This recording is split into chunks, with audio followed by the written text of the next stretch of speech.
आपल्या हक्काचं रोखठोक भूमिका मांडणारं आपलं न्यूज चॅनल नांदणी सुपरफास्ट न्यूज।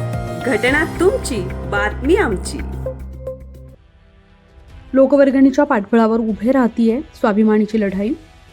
यशस्वी ऊसदर लढ्याच्या शिलेदारांचा उंबरठे गावात गौरव। खटाव तालुक्यातील उंबरठे येथे ऊसदरासाठी यशस्वी लढा उभारणाऱ्या स्वाभिमानी शेतकरी संघटनेच्या पदाधिकाऱ्यांचा व कार्यकर्त्यांचा ऊस उत्पादक शेतकरी व ग्रामस्थांच्या वतीनं उत्साहात सत्कार करण्यात आला।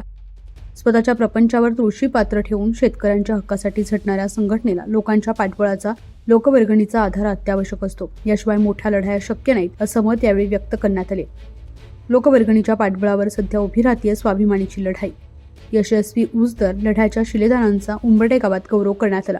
तर हाच धागा पकडत ऊस उत्पादक आणि माजी विस्तार अधिकारी सुखदेव पवार यांनी स्वाभिमानी शेतकरी संघटनेला 10,000 रुपयांची देणगी दिली। स्वाभिमानीमुळे ऊसाला दरवाढ मिळाला आणि मला जवळपास 1 लाखांपर्यंत जादा फायदा झाला। ही चळवळ टिकली पाहिजे म्हणूनच मी संघटनेला हातभार लावला असं त्यांनी यावेळी सांगितलं। पुढील काळात लोकवर्गणीच्या माध्यमातून स्वाभिमानी शेतकरी संघटना शेतकऱ्यांच्या आणि सर्वसामान्य लोकांच्या विविध प्रश्नांची लढाई लढणार असल्याचं संघटनेने सांगितलं। यावर्षी हंगामात स्वाभिमानी शेतकरी संघटनेनं उभारलेल्या प्रभावी आंदोलनामुळे ऊसाला 300 रुपये दरवाढ मिळाली। त्यामुळे शेतकऱ्यांना प्रति एकर साधारण 25 ते 30,000 रुपये अतिरिक्त उत्पन्न मिळाले आहे।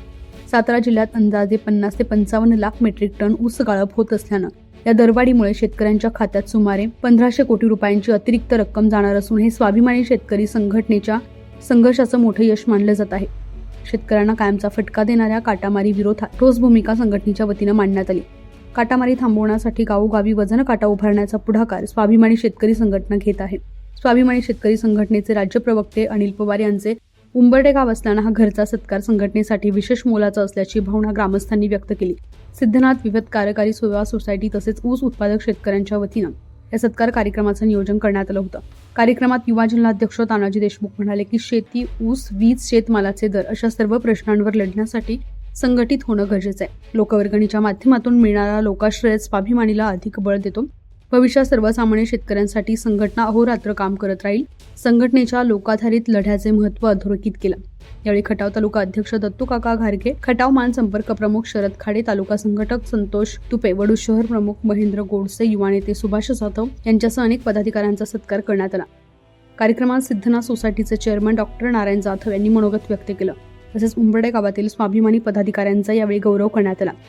लोकवर्गणीच्या माध्यमातून मिळालेल्या पाठबळामुळे स्वाभिमानी शेतकरी संघटना भविष्यात काटामारी, वीज प्रश्न, ऊस दर, शेतमालाचे दर यासारख्या सर्वसामान्य शेतकऱ्यांच्या प्रश्नांवर अधिक तीव्रतेने लक्ष केंद्रित करणार असल्याचं स्पष्ट झालं।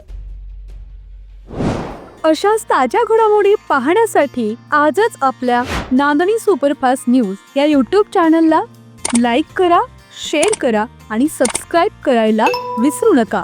नांदणी सुपरफास्ट न्यूज, घटना तुमची, बातमी आमची।